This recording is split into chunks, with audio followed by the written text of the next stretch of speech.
You're becoming a veteran, man. All right. It's awesome. This time it's about the book. When I said I was going to be writing it, I wrote it, and got a lot off my chest. I feel like a different man.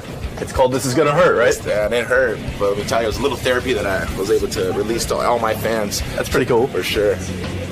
So excited to, sort of get inside the book with Howard and... Yeah, there's a lot of things in the book that, I let go, and I look at it as a positive chapter in my life to turn to the next chapter. With my parents and everything. My mother did a lot for me, giving me a second chance in life, and in the book it talks about it. Been through a lot of horrible things, and there was 3 choices: dead, in prison, or where I am right now.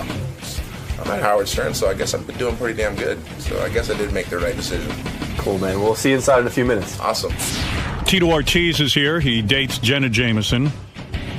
He is a UFC fighter, you call that? Ultimate Fighting Champion, right? Yes, sir. But I think he's sick of the UFC. He doesn't get paid enough money. I don't think he likes the management anymore. No. Look at this guy. He's businessman today. He's bigger than ever. Suit. You look like a businessman. Yeah. What's going on with you? You're like businessman Tito Ortiz. All right, well, I do own a clothing company, Punishment Athletics, so, Is this one of your suits? Yes. Let me see. Stand up. Let me take a look. Model this. And what's on the tie? Punishment. Wow. You look good. Nice, huh? Thank you. You designed that suit? Or you just pay someone to design that? Both. How you doing, man? Really good, man. Really good. So you're quitting UFC. Is that suicide, career suicide? Or No, I'm not quitting. I'm just moving on to a bigger and better company, I guess you can say.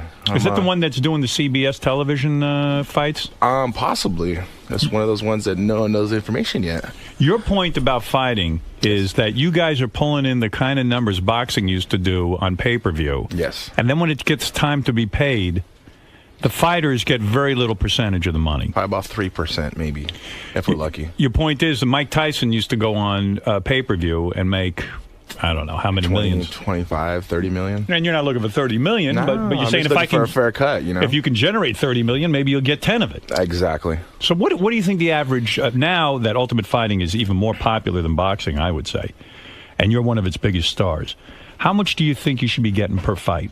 It ranges. A percentage of 10 to 20 to 30%. Just a fair share is what it what it deserved. I think. What'd you get paid for in your last fight? $210,000. $210. Yes. And the guy you fought got $210? No, I think he made maybe $25,000. I'm not 100% sure. $25,000. And how much do you think the fight generated? I don't know. Hopefully we hit 1 million pay-per-view buys. I'm hoping. 1 million pay-per-view buys. So how much does it cost for a special? About $50. $50. Yeah. And if there's 1 million buys, I'm going to do some quick math. Give me a second. Go ahead. It's not that hard. Now, I know 5 and 0 is 50. Oh, okay, Howard, we start with that. Really 50 easy. times 1 million. That's $50 million. Good wow, for you. That's pretty All right, good, so it took me a Howard? minute. I mean, who wouldn't have to think about it? You don't want to get the wrong answer. Yeah. So you're saying in a fight that generated $50 million, you got paid $200,000. Yes. We get a little piece of pay-per-view, but that's just hoping that we do 1 million pay-per-view buys. So then you go on the air, and you're not afraid of any man, and you go on and you talk about your boss, that guy, what's his name, Dana? I don't remember his name. I really don't. He's at the point of not even mentioning the guy's name. Yeah. Are you guys involved in a lawsuit or something? No, not at all. I'm continuing a different chapter of my life. And wow, you won't even He's mention the guy's name. erased him. Yeah, You're gonna pretend you don't remember this guy's name. Yeah, no, he's Howard. I mean, when you used to be at your old radio station, you didn't like the people you worked with either. So that's why you're to a bigger and better place, like Sirius. Right. Who did you used to work for? You don't know. I don't remember their name. Exactly. Same thing. I'm in the same situation. No, I used to work for, Viacom. Right. I understand that. Listen. And you spoke out. You spoke your mind, and I'm speaking my mind, and I'm in the same situation. So are you considered a troublemaker in your industry? Of course. You are? Yeah. If you don't go with the company, you're against the company. What company are you with now? I'm with the Tito Ortiz company. Good idea. In other words, what you're saying is, if you choose to fight someone, maybe set up your own pay-per-view. I'll be doing my own promotions, and I'll be co-promoting with possibly some other companies that have already started their businesses. Well, who are you going to fight? That's the question. Yeah. We got to find the toughest guy possible. Who is the toughest guy around beside yourself? There's a bunch of guys who are very tough, you know. You got to look at the ones who are going to sell the most tickets. You ever lose to anyone? Of course. Actually, I just lost 2 weeks ago, Howard. I lost a decision to a guy who ran away from me. If anybody got to see the match, he ran away from me for 3 rounds. And you lost the decision. Do you think it was because the guys who you work for? 100%. You do? They put me against a guy who would run away from me and try to pick points. And anybody watched the fight, I came to fight. I tried to press the fight. There's a few times I was like, come on, man. Stop pussing out. Let's fight. What's the best way to fight a man? Let's say I'm in the street. I've got to fight a guy. What's the most damage I can do? Sock him? The best way Chuck Zito told me to punch a guy in the jaw here, and you'll knock him out. Yeah, I usually talk my way out of it. I'm like, hey, on the street, you talk. Yeah, but give you advice have to pussies well, like all of me. a sudden, someone pulls a gun on you. You'd be pulling Matrix and stuff and dodging bullets. Yeah, I don't know that move yet. But a pussy guy like me, I get one shot at this. What's the best thing I can do in a street fight? Talk your way out of it. Talk my way out of it. Of course. Oh, boy, that always So you works. got the Yeah, best it weapon does. already. Well, Yeah. the best thing is just kill the anger right off the bat and go be positive and try to reinforce good nature around it, and you'll solve it right there. After your last fight, you were not allowed to do a press conference after the fight. Why is that? I thought we lived in the United States of America, right? Yeah, we do live in the United States of America. I thought so last time I looked, and I walked up and they're like, you can't come in. I mean, you can't come in. Who told you can't come in? One of the ladies who worked for the UFC.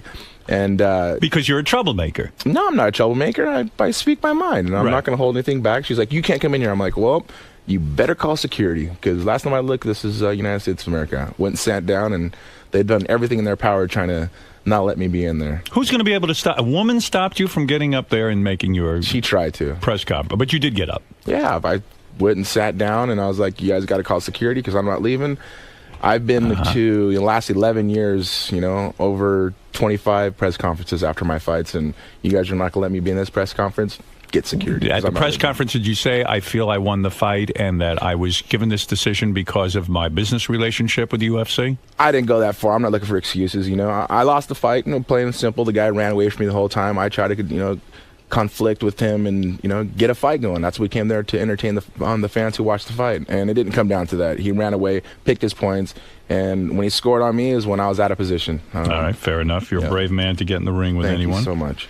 You, of course, everyone knows you bang Jenna Jameson on a regular basis. It's my woman, Howard. That is your woman? Yes, sir. You are not going to get married to her? Nah, we don't need to get married. No extra pressure. She says she wants to have children, though. Yes, we are working on that. You are? Yes. Why is there a delay? Currently working on Why is there a delay? Yes. Well, this last year we've been very, very busy. So this Too coming busy up to here, bang? No, that's every day. Come on, Howard. You bang her every day without a rubber? Of course. Okay, and you blow your load inside of her. I take it, right? Crazy, right? You don't pull out. Do you pull out? You do not. Know. Do you pull out? No. I wear a rubber because I don't want to get my woman pregnant. I don't want more kids. I've had 3 kids. Now, you're in a different situation. Yes. So what I'm saying is when you're actively trying, you're a man's man, that full load, I know you must have a huge load, a big set of That's balls. what she said, yeah. And you have not impregnated her yet. I would think a man of your stature, a man of your prowess, would have impregnated her on the first try. Right. Much as I did when I had my children. Right. Now, we will. We're working, Is it your problem or Jenna's? I don't think it's either of our problem. It's just, there's a time for God to put us in the right position at the right time. So you blame God? I don't blame God. I blame God for Are anything. you doing the things like taking the temperature every day so you know? We haven't got to that point yet. I'll right take now, her it's more of temperature. it's a fun loving, as you could say. I see. Right, Yes. you haven't taken her temperature yet. Yeah, Believe me, that can be fun too. Yeah, right. If you can't conceive, will you adopt? I think the next step after that is, going to having someone else possibly having a kid for us. Surrogate. Yes, possibly. You never What know. about Robin?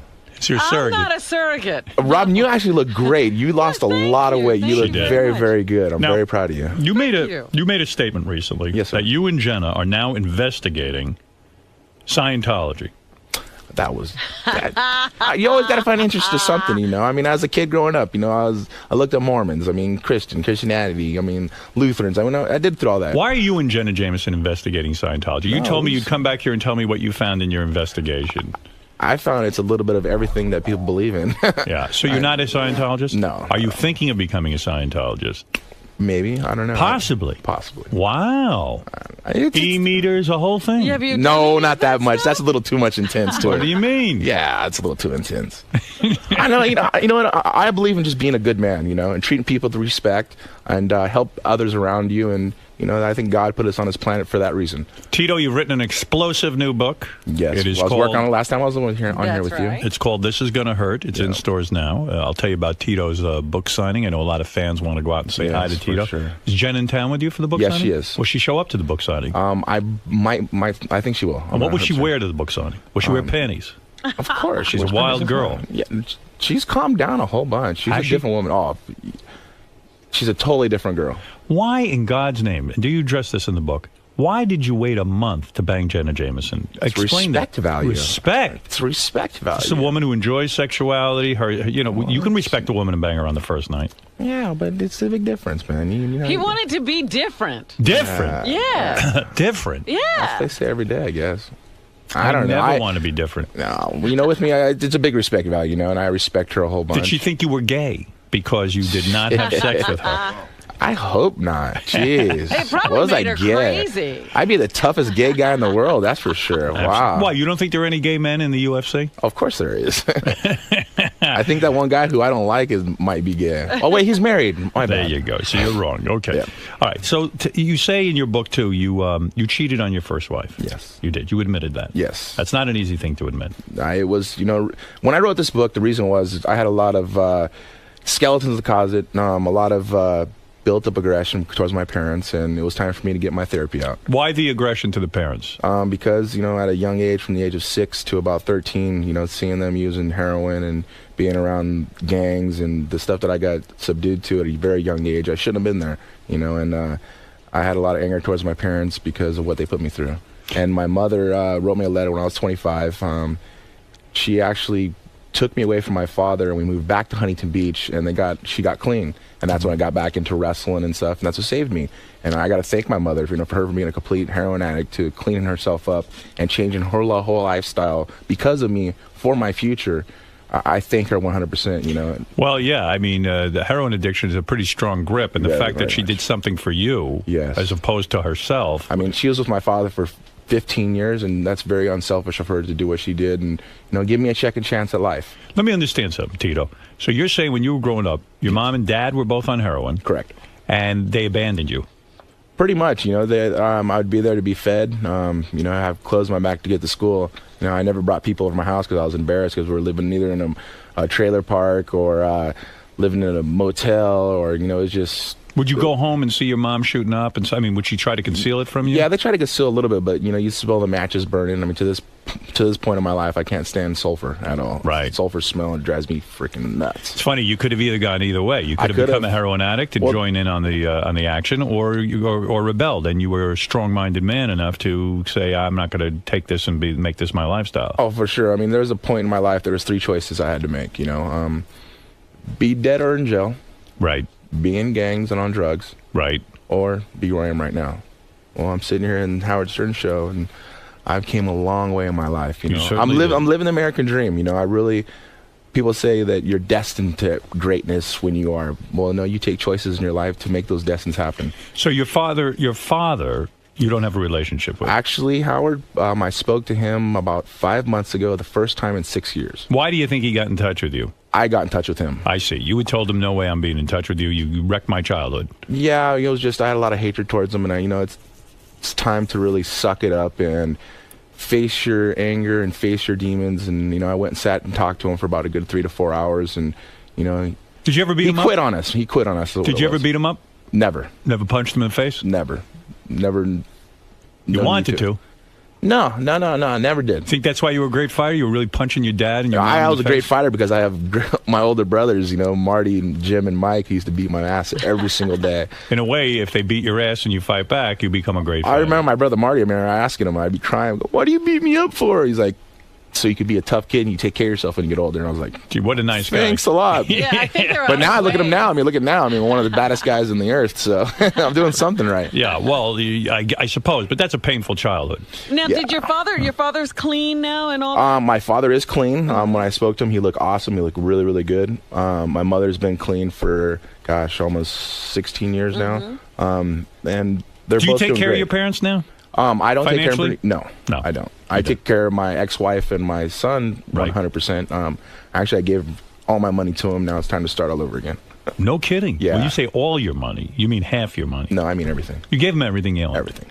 It's my son. I want to make sure, and I have a great ex-wife. Her and Jenna are really, really good friends. We actually had our birthday party. Could never get them in bed together? No, I wouldn't want to do that. You would never want to be in bed with your ex-wife. See, people are so used to you're Jenna Jameson, the porn star. Right, you must. She brings home girls to you. And, but Tito, I know Jenna, and I got to tell you something. She does love women. Not anymore. She's a different woman now, Howard. She doesn't want to be. She's in a different chapter of her life. But wouldn't that excite you? No. If Jenna was the girl who brought home a girl once in a while? I'm selfish. I'm very jealous too, so I'm very selfish. Do you ever go to a strip club with her? We've been a few times. Okay. Does Jenna mess around in front of you with the other girls? No, not at all. You're kidding me. No, I don't buy that. Yes, I'm serious. You're telling me that. We live normal lives, man. We're normal people, Jenna, like I said, she went to a different chapter of her life now, and she's over the whole porn thing. She's retired. She's done, and she wants to start a family and, do the right thing now. And she's an awesome woman. Of course, Howard, you do know her. And I like Jenna very much. Yes. I just would insist that she bring a girl home once in a while. I'm not going to be in a relationship with Jenna if she's not bringing a girl home once in a while. You wanted to be in a relationship with the porn star Jenna Jameson. Yeah. Yes, I do. I think when I first met her, I thought the same thing too, but then that was one of those things to have sex the first night, it would have been over. Do you think, though, she has to act like a super prude now because she was a porn star? In a way, she has to, go the opposite way to prove to you? Now all of a sudden, she's a Mormon. No, not at all. You got to understand, she still wears hot Jenna's outfits. a totally different, she's a hot outfit. She's a beautiful ass. Would she still walk around naked for you and let you look? All the time, of course. Would she masturbate in front of you? We have fun, dude. You do? We're very colder with everything with each other and only with each other. Oh. We I don't know how I feel about that. It's beautiful love, we've been together for 2 years now, and Howard said, you're going to last maybe a month, a third at the most. I did. So she still does oral, though, right? She's not against that. Of course. Oh, thank God. Yeah, right? I don't imagine you marry Jenna Jameson, and you're in a relationship, and then she says, listen, I don't get blowjobs anymore. You're like, what the fuck is this? Yeah, right? I'm out of this. Down that shop. I mean, for God's sakes. Well, this is exciting. You got a book. Yeah. The book's doing really good, too. I'm really happy because it was the opposite side of it. People are so used to seeing the fighter guy that gets in the octagon and the mean Huntington Beach bad boy flipping people off and doing that. It's this kid is the real who grew you. up. It's the one who grew up. It's your life story. I've lived through a lot, Howard. At a young age, I'm 33 years old. I'm still going to compete and fighting for another 3 more years. But it's a new chapter in my life that's turning over. When you started dealing drugs as a kid, yes, was that because you saw that was the culture you were in? Your parents were exactly. Were your parents proud of you? In a way, heroin. They didn't know. Proud. I kept it hid. No one knew about it. Only the people who I dealt with and so forth. I mean, we sold marijuana, and that was, just one of those things was to pay rent. Right, I understand. To put food on the table, and I was a thug kid who didn't understand anything at all. I learned everything I learned on myself. How'd you get into Ultimate Fighting though? How did you make that transition from thug kid? I wrestled in high school. I wrestled in college. When I got into college, there's a guy. Got into college because of wrestling, right? Of course. I went back to school. Yeah. I wanted to get educated, and my biggest thing was to be a high school teacher, a wrestling coach. Right. And I wanted to help out with kids. I thought kids were. There's teachers who helped me when I was in high school, so I was like, oh, here's my chance to kind of give back. Right. And I started fighting with actually Tank Abbott. I was his training partner, and they made a new weight class in UFC. That was the very beginning, and it was 199 pounds. I wrestled. Probably got paid nothing in the beginning. And I fought for free. Right, but I'm saying it was brutal, even more brutal, actually, right? I didn't really get hit until the 3rd, 4th year in my competition because I was so dominant. You got a nice set of teeth. Are those real? Of course. They are? Yes. You've never had a tooth knocked out? No. Unbelievable. I'm bobbing and weaving. I'm you got to move out of the way a lot of positions. Will you know, like Rosie O'Donnell was saying, in show business, you got to know when to get out. In Ultimate Fighting, you got to know when to get out. Oh, of Will course. you know? Oh, 100%. When I start slurring my words and that's until that time, I guess you're too late. But I don't get hit that much, so I mean, there's a big factor that happens there also. I still have about 3 more years left of competition left in me. I mean, I am 33 years old. When I'm 36, I'm gonna be done. Time to get out. Yeah, I'm just signed with William Morris at the beginning of the year, so the theatrical side of it is another chance of me doing that. Yeah. That and promotions also. All right. Helping other fighters come up and making the next Tito Ortiz. You've had bar fights?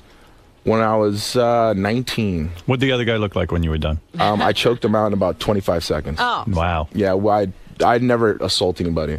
I used to be a security at a nightclub, and all the bouncers there knew me for, stopping everything really quick. And I never laid a punch on anybody. I would just snap them down, front headlock, choke, and What's the best martial art to learn if you're a kid starting out? Wrestling. Wrestling? 100%. You mean just high school wrestling? High school wrestling. It'll teach you dedication, teach you sacrifice. It'll teach you the hard work. What about this Gracie Jiu-Jitsu? I shouldn't be taking that?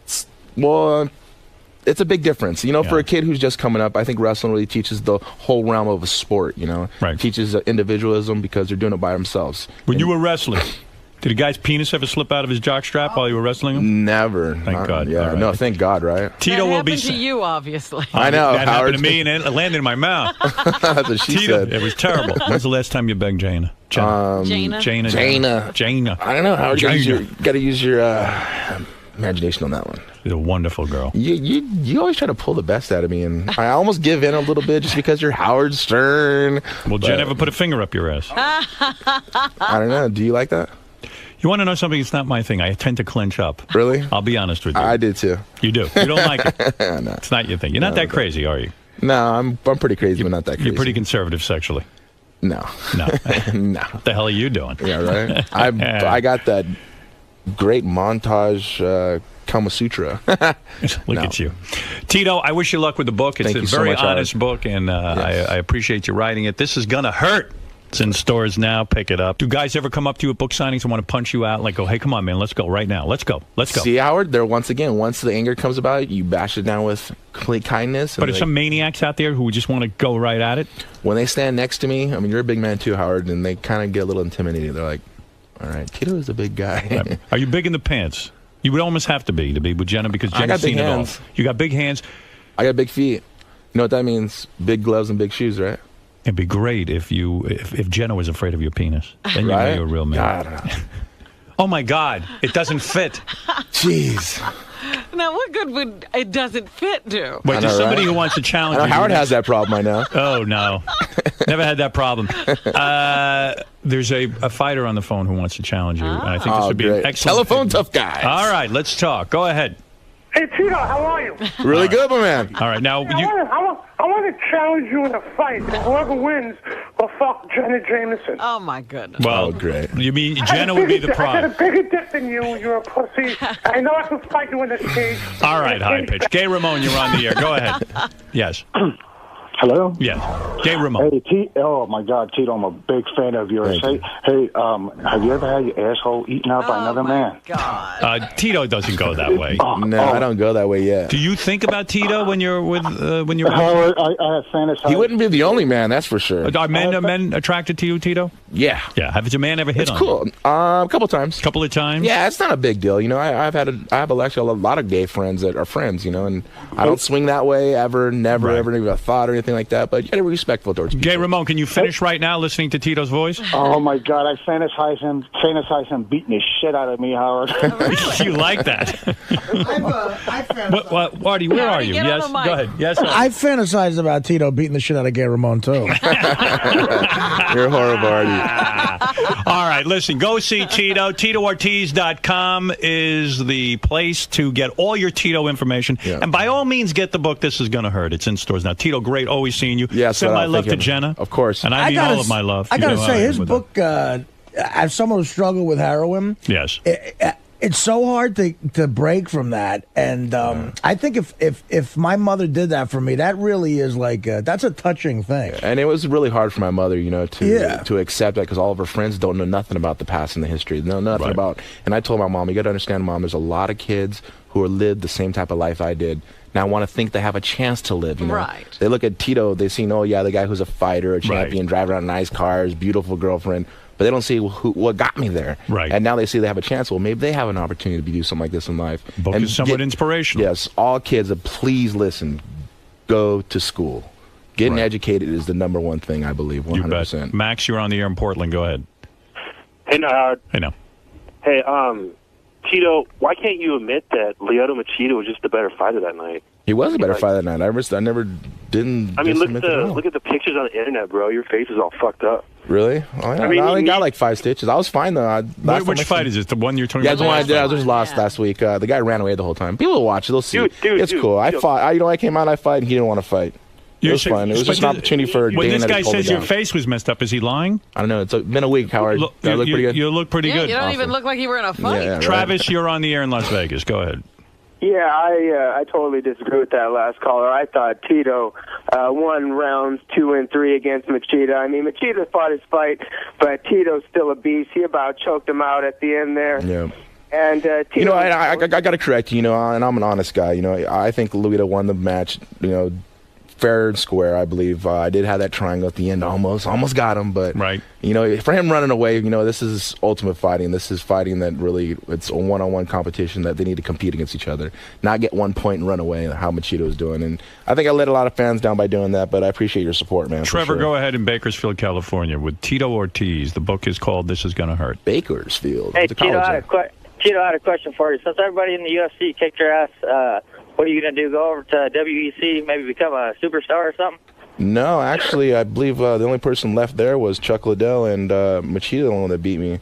So, hey, I got to give it to you, but Machida ran from me the whole time, man. Well, there you go. So people seem to generally agree with your assessment. This is not just bullshit. Well, believe me, it was. And it was a tactic on, the president's part on UFC of give me someone who's going to run and strike, who's not going to stand in front and punch with me. Part of the fun of the UFC is that you guys are just going at it. Yeah, that's what guys buy pay-per-view for. That's why they buy a Tito Ortiz pay-per-view, because they know I'm going to bring the fight when I fight. You bet. All right. TitoOrtiz.com, the book, This Is Gonna Hurt. Thanks, Tito. Great seeing you again. Without a doubt. Come Thank see you so us much. again, if you would. Yes, for sure.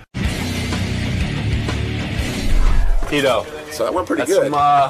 Some heavy stuff, man. Yeah, it's my life. I've lived an interesting life, a very self-told story that I either be dead or in prison or here on Howard. And I'm doing something right, so Right, you mentioned that Howard's sort of like a benchmark to measure your success. Oh, for sure. I mean, Howard's the best talk radio in the world, man. So to be here and to overcome everything that you have is... And I look back at my history, 11 years of competition and fighting, but I'm still going on to bigger and better things. And I'm really proud of my book that we wrote, and hopefully a lot of people take something out of it, of an inspiration, and that's the biggest thing of all of it.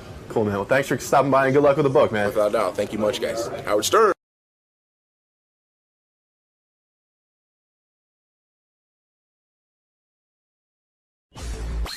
Good morning. How are you? Good. How you doing, man? I feel good.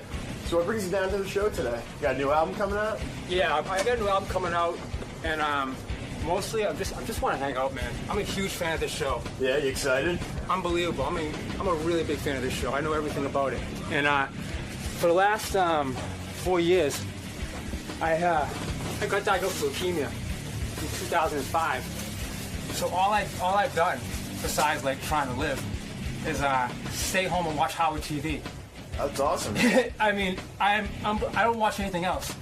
Cool. So I know everything, man. I'm down with the whole Artie and the heroin thing, and I just know everything. Awesome. This must be real exciting for you then. It's amazing. I mean, I can't believe I'm here. I see this on TV all the time, and I just can't believe it. I mean, I'm here to promote an album in my foundation for leukemia, but mostly I just want to hang out. Cool, man. I didn't even sleep last night. All right, man. Well, have fun in there. Have fun in there today. I will. Thank you.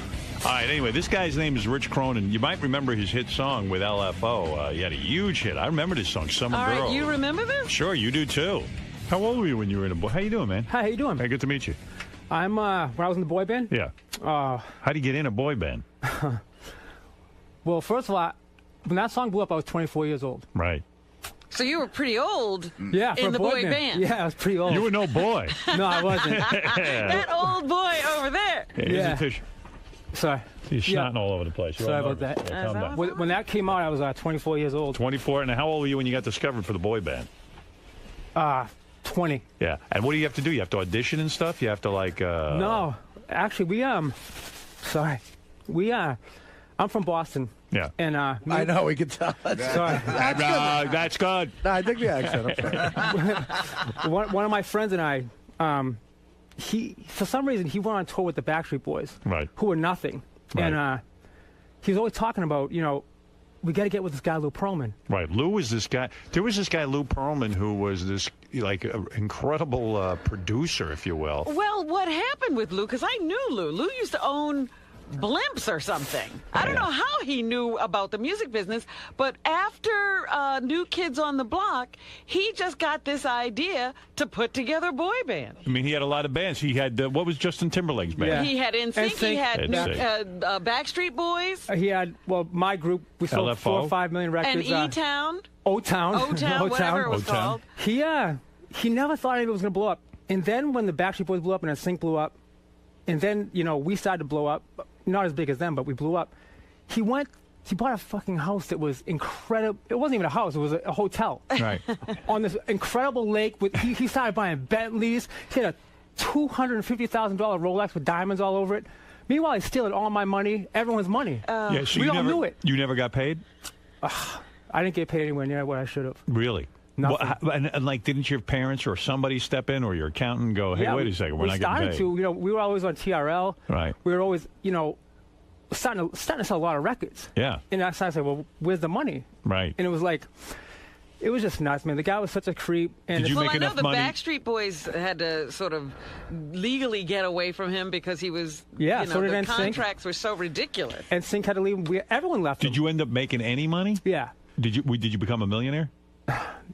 No. Not a millionaire. Wow. And I should have made like at least $2 million, $3 million. Wow. Right. Easy. But see, here's what it was. I wrote all those songs for LFO. Right. I wrote like Summer Girls and all of them. Right, so that's your publishing and all that. Yeah. So when that song blew up, I thought, well, wow, I'm gonna get a publishing deal now. Right. He offered me $20,000 for my publishing. Oh my God! Did you take it? Well, I was thinking about taking it. Yeah. I was like, holy, I never had $20,000. I never had any money. In one lump sum, yeah. No, never. I was excited. Oh, he's a real Colonel Tom type. Yeah. And now so one of my friends said, are you going to take $20,000? I said, yeah, it's a great deal. He goes, you could make a deal for $500,000 tomorrow. Right, just on that song. So he schooled me to this publishing thing. So I was like, I got to do this. Thank God you didn't sign away your publishing. No. So I started saying, hey, let's get some publishing deals. So I put a lawyer out there. Yeah. Next thing I know, the lawyer's like, oh, I can get you a publishing deal. I can get you $750,000. Right. Next thing you know, another song came out called Girl on TV. Went top 5. And now I can get like close to $1 million. Right. Next thing I know, he comes back to me and goes, Rich, your publishing has been sold. Oh, so what do you mean? What he do you says, mean? yeah, Lou sold your publishing for $1.2 million to Jive Zomba. Oh, my goodness. Wow. So he could do that without your signature or anything? When I first signed the contract with him, yeah. I signed it away. That's Wow. that's what I'm saying about those contracts. He had people signing. They were crazy. Yeah. He owned everything. You must have nightmares about this. I had to go through lots of therapy. Right. I went crazy. I mean, I wrote some big songs, and You must have some good therapy because No, I don't. You're still here. Yeah. I know. I went crazy. Wow. I mean, the guy was awful. But Oh, that's awful. besides all this money stuff, the guy was he was really a creepy guy, man. Like, I met him once. I had him on the show once with some band. You did? Yeah. That was O-Town when they were O-Town, being yeah. put yeah. on MTV. He came in here with the band. When I got a hit song, the song went #1. Right. He bought me a Navigator in 5 minutes. He's like, walked in. He goes, yeah, you got a Navigator now. Yeah, of course, because he was busy stealing your publishing. He stole my publishing. He charged me for the Navigator. The guy's a fucking asshole. I got your Navigator, but you're gonna pay for it. That's right. I just Oh, he bought didn't your tell me that, car though. Yeah, right. that Oh, you no. have to pay for. You thought it was a gift. Yeah, about 7 months later, I found out he's fucking charging me for this Oh thing. my God. The guy's awful. Yeah, you know but- what, dude? I'd rather have my money and I'll go buy my own Navigator. I'll just decide what kind of car I want. Yeah. Well, I said, I want to get a Navigator. He said, well, let's go get it. And It wasn't all bad though. You got to date Jennifer Love Hewitt. You went out with her for a long time, right? yeah, 2 years. You banged her for 2 years. Yeah. And She's you hot. had some hit records. Yeah. Who took the hit? She's hot. She is hot. How'd you get her? I met her at the Blockbuster Awards. Oh, no kidding. And I wasn't, we weren't really mega successful, but we Right. still had 3 big hits. Right. And at this point, we had no hits. Right. I was just there. And she wants to be a rock star too, doesn't she? She wants to be a singer. Right. Right. So she I probably think she figured- put out an album. Probably figures she'll fuck you a little bit. Maybe you'll write her a song. I don't even think so. I think she just saw me then. And this is going back 8 years now Right. or more. And, we had the same publicist. Right. So I started to talk to her. And I couldn't believe it. She kept talking to me and talking to me. She was actually interested. Right. And she later on that night, after the Blockbuster Awards, she gave me her number. Wow. I was I was floored. I was Right. like, well, you know, because she's rich and she's hot. But besides that, I actually was a big fan of hers. Right. I worked at Blockbuster 2 years before. I have two things I like about her. Yeah, I mean, I worked at Blockbuster 2 years before that, like putting the movies on the shelf. Right. And every time I saw a picture, I say, oh, she's Super really hot. Yeah. And now I'm at the Blockbuster Awards. And she's putting the moves on you. The girl on the video cover just gave you her number. So did you call her right away, or did you play the game and wait a while? No, I mean, I was so anxious about calling her. I couldn't. And then I actually got a notebook and I wrote down all these subjects. Like, so you needed crib notes. Oh no, I had the paper was there. I was Shit like, to talk about with Jennifer Love so Hewitt. when there's a quiet point, I'll talk about this. Right. And this, like, I couldn't imagine there being any quiet points in the conversation. Right. I would be awkward silence. So I actually called her up, and Right. she answered the phone. Wow. And we talked for like 2 hours. Did you use your notes? Oh, absolutely. I mean, there was no way. You went through all 2 pages. 2 hours. That's a lot of notes. No, really. I mean, Yeah. and the whole time I'm thinking, this is Jennifer Love Hewitt. Right. I was a big fan of hers. Right. So what happened? Did she go out on a date with you or something? About a month and a half later, No. she says, why don't you come out to L.A.? Now, mind you, I had no money. I was negative money. Right. I didn't have a cell phone. You'd have to go to Lou. Yeah, it's like, how do you Exactly, You I have did. to play with Lou's dick. Dude, it's awful, right? So, Yeah. so Lou goes, I got to get out to L.A., Lou. Love wants to see me. Lou was like, oh, this could be good. He goes, Right. come out to L.A. with me. I was like, when are you going? He goes, this week.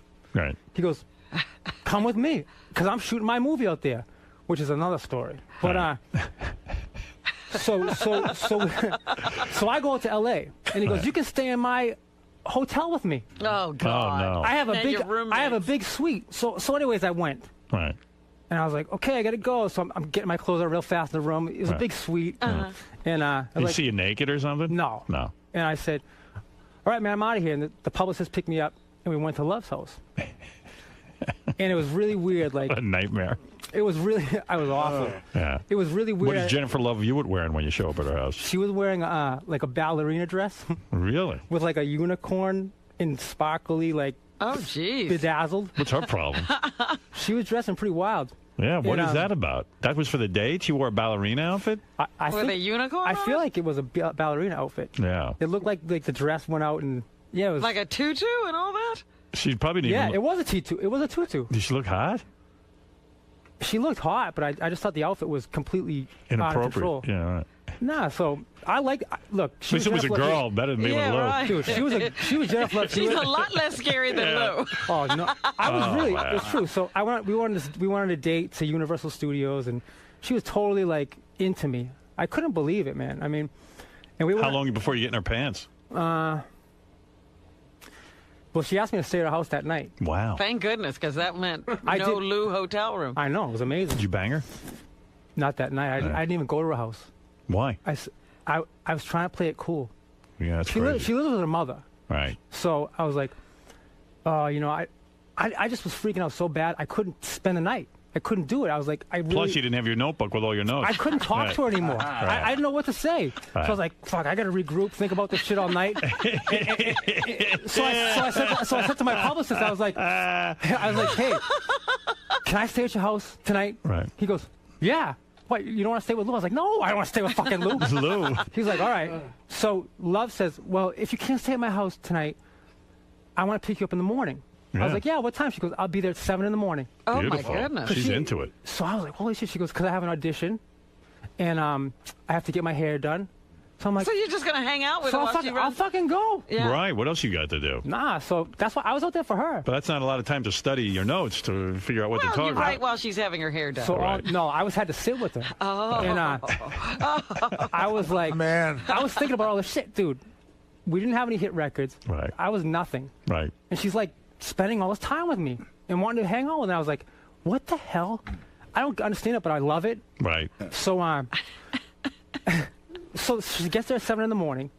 She hands me a Mentos, like those colored fruity Mentos. Yeah. Yeah. She goes, these are for you. I was like, thank you. And she's like, well, let's go to get my hair done. I was like, all right. And we're in her little Mercedes, like the smallest Mercedes available on the market. And I'm in there like, oh, this is great. You know, 'cause I'm 6'3". And I'm like, this is great. This is awesome, yeah. And I'm sitting there trying to think of shit to say. All right. And I was having a hard time. She did all the talking, though. You shouldn't shut up. My head was spinning, but I was thinking about her, and she was like, hey, will you? She goes, I'm going to get out of the car here. We're at the hair place. She goes, I'm going to get out of the car here and go in. Will you park my car? Wow. I'm like, oh, jeez, I don't know. I'm going to crash this thing. I don't know my way around here. The thing's fucking miniature car. Right.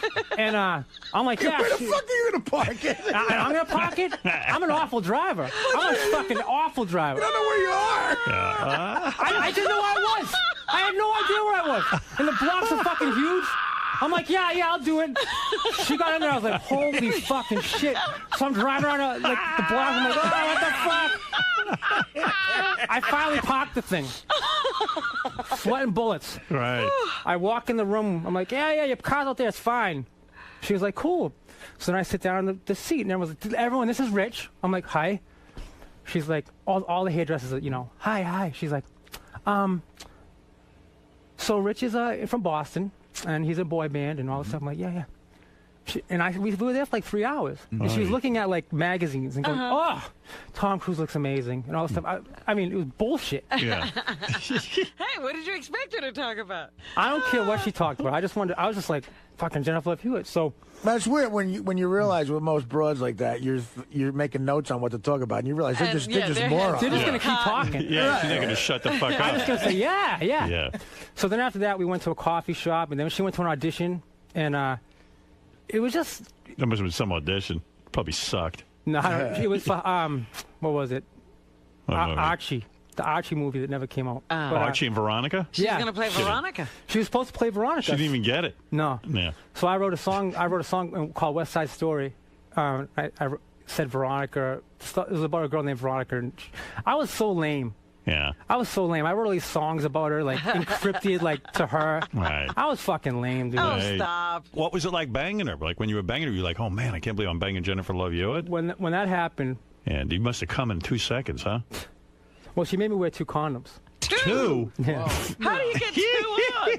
One for her, one for her mother. No, Wait a second. You're telling me, because you know what? I heard that's dangerous. They're more likely to break that when you way, wear yeah. I heard that too. Yeah. I heard It's that. hard to do that. I didn't hear it then. Yeah, by the way, this is, in case you don't just tuned in, this is Rich Cronin. He's got a new album out. I'll tell you about that, $1 Billion Sound. Available at richcronin.net. He ought to just put these stories on. Yeah. I wrote a book. Really? You got Good. a book too, right? Well, I don't have a. Yeah, I wrote a book. Yeah. Can you get it anywhere? Or? I'm gonna try. Yeah, No, you'll you get haven't it. got a You'll get it. publisher yet? Yeah. I You haven't got, tried. God. you got some good fucking stories, This is dude. amazing. I have so many stories. And you but, had leukemia too, right? You just got over that. I had awful leukemia. I got this. It was called AML, and I just went to the doctor one day. I was losing weight, and my father was really nervous. I was home. I was living in Orlando at the time, and I went to visit them. And he said, the minute I walked in, he said, "You look like shit." Right. I was like, "Thanks." He says, "You got to go to the doctor." So about, in 2 days, I went to the doctor. The doctor says, "Wow, you don't look good. I think you have mono." I said, "Oh, mono, whatever." He goes, "Let's take a blood test." And they took the blood test, and I had leukemia, AML. Cancer. Awful. It's supposed to kill you in 8 weeks. How'd you beat it? I don't know. How long ago was this? 2005. I got diagnosed. Are you all right now, or you? I am. I don't have it. So what happened Gone. was It left you. I got the leukemia, and it was like, this is the worst one you can get. It's very rare that a young guy gets it. So usually older men will get it. Why do you think you got it? I don't know. You don't know? I have good luck. I don't know. It's just awful. But I got it, and I went through all this chemotherapy. And man, and a year later it came back. Oh. Wow. So the doctor said, "Look, the only choice you have is a bone marrow transplant." And my brother and sister didn't match me, nor my family matched. So they said, "Well, we're going to try to look for one for you. But meanwhile, we have to get you back into remission if we can." So I got a bone marrow transplant. Eventually, I got back in remission, and I went through all this radiation. And damn. That must be painful shit. Yeah, man. And then in June, I had a stroke. Good Lord. From the treatment they were giving me for the leukemia, they were giving me this stuff called IVHG at the hospital. And they put the thing in my arm. And I was there. It takes 5 hours. And I'm sitting there. I went to sleep, and the doctor woke me up. He says, Rich, sit up. Because I was in the bed. And I said, all right. And I couldn't sit up. And everything, I felt really weird. Everything seemed like it wasn't real. He goes, come on, sit up. You realize I wasn't kidding. Yeah. My face started to droop. And he goes, oh, my God, he's having a stroke. Jeez. So it's a good thing they woke you up. They caused it. Yeah. I think. I mean, it happened right there. And they told me, like, look, this is from IVHG. Yeah. What is IVHG? Exactly? I have no idea. Something to help your immune system out. Man. So you think you beat it or what? What's going on now? I hope I beat it, man. You got the bone marrow. I got someone else's bone marrow.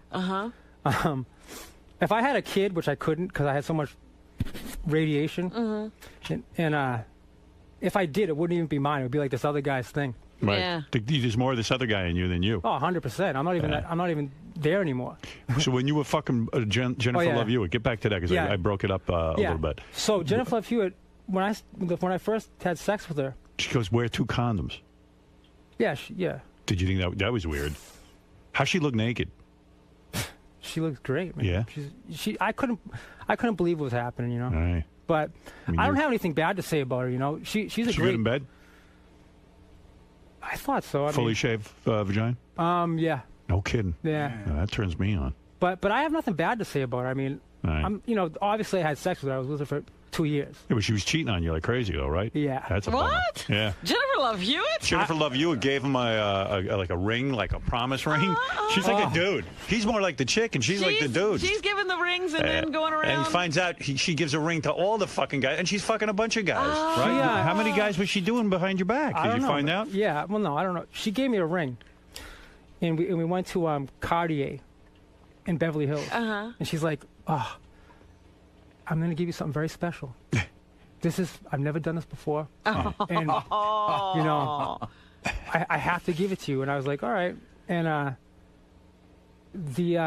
she goes into the place, she comes out, and she gives me this ring. It's like the infinity ring. And I'm like, wow, she's fucking in love with me. Right. We're going to get married. This is a ticket. This is unbelievable. Right. I'm going to fucking marry her. You're going to be Mr. Jennifer Love Hewitt. She goes, listen. Yeah. I want to marry you. We're going to be together forever. If you wear this ring, it's forever. I'm like, oh, yeah. Let's go. I fucking found out. It's my ticket out of Lou. Dude, this is the only How long did it take you to find out? You found 2 out years. what? I found out. So I did this reality show called Man Band, Mission Man Band. It's the worst name ever. And the worst show ever. Right. And it was me, Jeff Timmons from 98 Degrees, Chris Kirkpatrick from NSYNC, and this guy from Color Me Bad named Brian Abrams. Whatever. And Color Me Bad. I'm talking to Jeff Timmons. Goes, hey, you and me have something in common, man. I'm like, what? Jennifer Love Hewitt. I'm like, what? No, I'm really like, what? Yeah, you're like in love with her. I mean, we've been broken up for 5 years. I was like, what? He says, yeah, man, Jennifer Love, you and me. I was like, oh, what the fuck? Because I always asked her about that. Did you ever get with it? 90 Degrees. I was nuts. Yeah. Did you ever get with this guy? No. She goes, yeah. In fact, one time, she wanted to marry me. I said, what? He goes, oh, yeah. She took me to Cartier in Beverly Hills. Oh, my God. And she gave me She's like Errol Flynn. She gave me this thing called the infinity ring. I was like, she gave me the fucking infinity ring. Yeah. And she gave me the whole speech. She gave me this big speech how she wants to, like, be together forever. I was like, what the fuck? What is she, like a sociopath? Oh, man. That's wild. When that happened... Yeah, that sucked. When that happened, your head must have been spinning. I was lost, man. Yeah. This was like 2 years ago. Bro, that's tough stuff. It was rough, man. Yeah, man. But this boy band stuff's tough. So now you're doing a solo thing, huh? Yeah, I have a solo record. Yeah. And I'm pretty excited about it. I think it actually came out pretty good. Yeah. So I guess Jennifer Love dumped you. I mean, you don't see her yeah, anymore. she dumped me. What happened was at the very end of that relationship, she was in New York doing a movie, and Us Weekly, that magazine, I get a phone call from someone at my record company. They go, Rich. Yo, we got something in common? No. He goes, Rich, get Us Weekly. Just came out. Yeah. I was like, why? What's up? He goes, just get it. I was like, no, seriously. He goes, just get it. Bye. Hangs up. So I lived in the Prudential building in Boston. So right downstairs in my building there was a supermarket. So I was like, all right. So I go down. I'm like, maybe there's something cool like Rich Cronin this. I don't know. Must be about me. No. It was a fucking thing about Jennifer Love Hewitt in New York City. All these paparazzi photos, like her with 7 guys. 7 guys? Something like that, dude. Oh, my God. She was this one guy, dude, check it out. She was with this dude, some guy on Broadway. Yeah. By the way, I went to that play with her. Wow. To see the Full Monty. Patrick Wilson. She was with Patrick Wilson. Meanwhile, you took her to the play. She took me you to the play. She took me to the play. watch her boyfriend on stage. She didn't know. She just saw him when I was sitting next to her. She dug the way he looked. She was like, oh, yeah, I'm into him. So then... Oh, she said this. She didn't say it, but now I'm thinking back. And I'm like... Wow. What the fuck? She goes... So then she called me up 3 days later when I got home to Boston. She goes, hey, my grandmother's coming in tonight. I was like, oh, cool, yeah, have fun. She goes, hey, you know what we're going to do? We're going to go back to the Full Monty. Like, that was fun. I was like, yeah. It wasn't that good. Yeah. Next thing I know, she's in the magazine with the fucking guy. Wasn't Full Monty where the dudes are nude, They too? get naked on Yeah, stage. they're not even good-looking dudes either. Right. They just got big cocks. I guess so. Yeah. I hated the play, to be honest with you. Yeah. Oh, my God. So when you saw that in the magazine, did you call her and say, what the fuck? I tried to. Yeah. Well, it wasn't just that. She was with this other guy, and this guy, and that guy, and rumors about her and Alec Baldwin. Right. Oh, She was doing the movie with Alec Baldwin. Yeah. I was on the bed having a panic attack. Right. You were heartbroken. Oh. So I called her up. I was like, do you have something to say to me? I was the girl in this relationship. Right. And she goes like this. She goes, listen, don't you fucking call me up like this when I'm at work. I'm fucking working. Don't you fucking call me like this. If you believe that bullshit, shame on you. I'm like, I just saw 7 pictures of you holding 7 guys' hands. Yeah. I mean, what do you mean if you believe Dated last week on every one. I'm like, the 21, 21st, 22nd, 23rd. I'm like, what the fuck is going on? She goes, I'm not going to even discuss this. If you believe that bullshit, you're out of your mind. She hung up. And that was the last you spoke to her? No, I called her one time after that. She didn't call me for 3 days. Right. I was like, I'm done. Right. I called her. No, she called me up. And she had the whole thing rehearsed. Yeah, probably written it down in a notebook. Oh, yeah, she did. Yeah. And she was just like, I couldn't say a thing. It was all rehearsed. You're never gonna yell at me again. You're never gonna treat me bad. I'm not gonna be treated like this. Yeah, putting it all on you. It was cheating. all on me. And she goes, I'm out of this relationship. Yeah. Goodbye. I have to go do the Tonight Show. And hung up the phone. Yeah. And that was it. You never said a word. And she made it all your fault. Yeah. That was nice. But whatever. She's a great girl. Yeah. A lot of people found her so. I don't know, Hey, man. you were way into it. You would have married her, right? Sure. In a second. Do any sex videos with her? No. Oh, dude. Anything kinky going on between you and her? Like, you do anything weird? Yeah, I don't think. 69? Anal? Yeah? Anal? No. 69. No, yeah. Yeah, I would do that with her. Totally 69. I just, Does she eat ass at all? No. No. Too bad. She ain't that crazy. No, she wasn't. She was, again, she's just out there doing her thing. That ain't the type of broad that would have stuck with you through the leukemia, I'll tell you that. No, I don't think so. Yeah. But honestly, Do you have a dirty little name for her in bed? Missy, I call it. Missy? I called her thing Missy. A pussy. Yeah. Why'd you just call it a pussy? That's very... I don't think she liked that. Yeah, she likes Missy. Yeah, Son whatever. of a bitch. I'll use that if I ever get her. She was Tell her you don't want any infinity ring, though. No rings, baby. Where's Missy? She was really, but honestly, like... That Missy must be tight.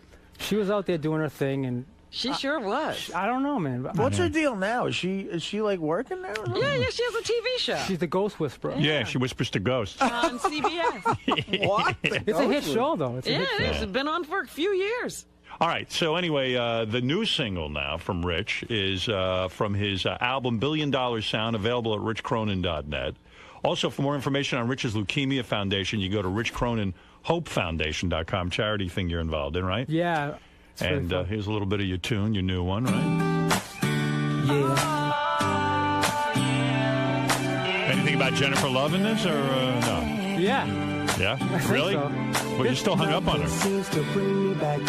Yeah, a little bit. No. This song's about what happens during the whole boy band thing. Oh, yeah? Yeah. They say hindsight is 20/20, and that's plenty good advice. But in time, we all roll dice.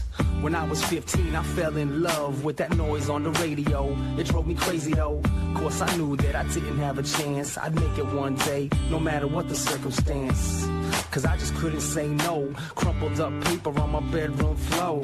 Song after song, lyric for lyric. My dream was out of reach, man, I couldn't get near it. Until one day I was standing right there. Could someone please tell me how the hell I got here? So here's the story of your life. Who's the broad?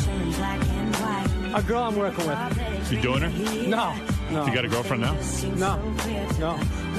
You sound like a black dude when you do your thing.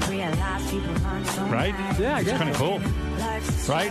Yeah, I was going to say, who's the guy? Nothing seems to bring me back to you, no matter what I do. Now I'm driving down Route 3. You producing this too? Yeah. Sounds good. Gotta get my fill again. Nowadays life is way more tough. I did all I could do, but it wasn't enough. I went down to Orlando. When you were working with that girl, did you tell her the secret to making it big? And they took me off track. No. Nah, you should. No, maybe I Show up should. in your underwear. She's good looking. Good looking too. Hey, James, you're on the air. What do you want to ask? Go ahead real quick because we're running out of time. We got a bunch of stuff.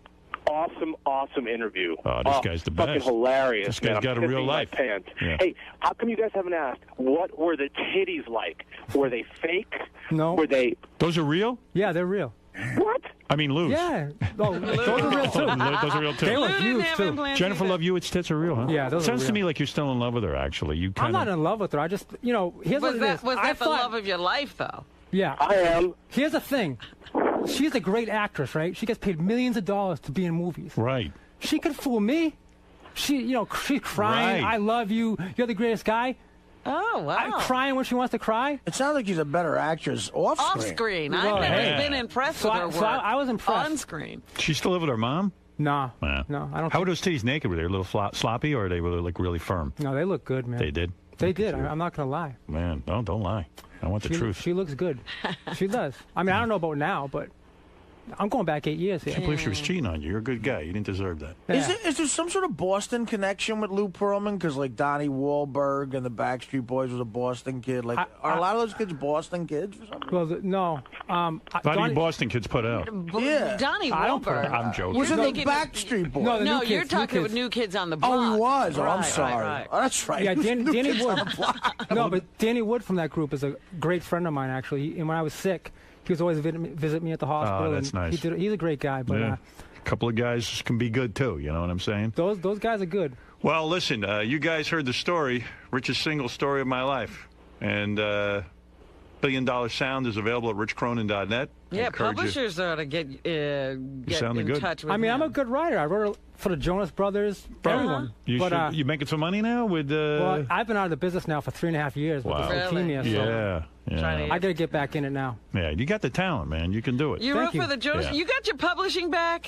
Or does I have- everything still go to Lou if you write a song? Lou's in jail. Lou's in jail, man. He ain't taking anybody's public. But I'm not getting any money out of him either. For more information on Rich's Leukemia Foundation, go to richcroninhopefoundation.com also. And you write the music and the lyrics and the whole thing. I do it all, yeah. You're Yeah, you good. can write. Talented guy. You wrote a couple of hits, man. That's a valuable thing, you know. Yeah, it'd be nice to have the publishing, though. And I would say if they could, they could also go to my MySpace as well. Okay, and Mark, go ahead. You have the last question for Rich Cronin. Hey now. Hey. Hey, this guy's the best fucking representative for Boston I've ever heard. Radio fucking gold. Yeah, he's a good dude. I like him. I wanted to ask Rich, is there any way to hang out, maybe get some pussy shrapnel? I don't have, honestly, I'm not getting any pussy. Yeah. I'm and really, no Missy either. I have nothing. Yeah. But if you have any pussy, I'd like to hang out with you. Anybody got any pussy, get in touch with Rich through the Rich Cronin Hope Foundation. Yeah, because Rich Cronin, good guy, man. Thank you. Glad I got to meet you. Kid Chris always tells me about you. Said you're a great guest. And Kid Chris is a great guy. He's a good friend of mine, really too. supports me. Yeah, nice guy. Great. And you're a good guy, and Thank you. we support you now, too. Awesome. Rich Cronin's album, $1 Billion Sound, available at richcronin.net. We'll be back right after these words. Thank you. Rich, hey, how'd it go, man? I think I'm going to be in a lot of trouble now. Why's that? I don't know. They kept questioning me, and whenever in radio interviews, I feel really comfortable. I realized that there's millions and millions of people listening to me, so I went into the Jennifer Love Hewitt thing a little too much. You think so? Yeah. Think she'll be pissed? Yeah, I do. It's all the truth, though, right? Yeah, I could have went on. You know, there's so much to tell. Yeah, I don't know if I should have told you have a book it. inside you. I don't know if I should have told it. I'm really regretting that now. Really? Which part? The Jennifer Love Hewitt stuff. Oh, come on, dude. It's fine. You know, listen. You sound like you really liked her a lot, but she really sort of screwed you over, and you know. Don't feel bad about it. All right, man. I'm sure that next week I'll have another guy and he'll have a similar story, and you won't. I'm sure there's lots. You won't be on the hook for it. But you were great. Thank you very much. So you had a good time in there? I had the best. I mean, it was surreal because I didn't get to tell him, but I watched the show since whenever it came on the air, 2006. Yeah. I watched it from like that day it came on TV. I ordered it. Awesome. And I was sick, you know. I couldn't do anything, so I've watched this shit. You guys, I know all you. Lisa G, Ronnie, I know all of you. And now I'm in the room. It was just really surreal. Cool, man. It was nuts. All right, dude. Thanks for stopping by today. And good luck. Senator, good morning. How are you? Good. How are you doing today? Better when I'm looking to the camera. So, you excited to be back on the show today? Try to come back on the show? Yeah. What are you going to be talking about with Howard? Just politics? Oh, I said, I think about 20 minutes. What's that? What are we going to talk about? About 20 minutes. About 20 minutes? Maybe 30. I'll let Howard ask. I'll let him ask the questions, since I know he likes to run his show. What do you think he's going to want to talk about with you? Oh, he'll want to talk about Obama. He'll want to talk about my primary race. He'll want to talk about what trouble I got in voting for the stimulus. He'll want to talk about card check and changing the baseline on union representation.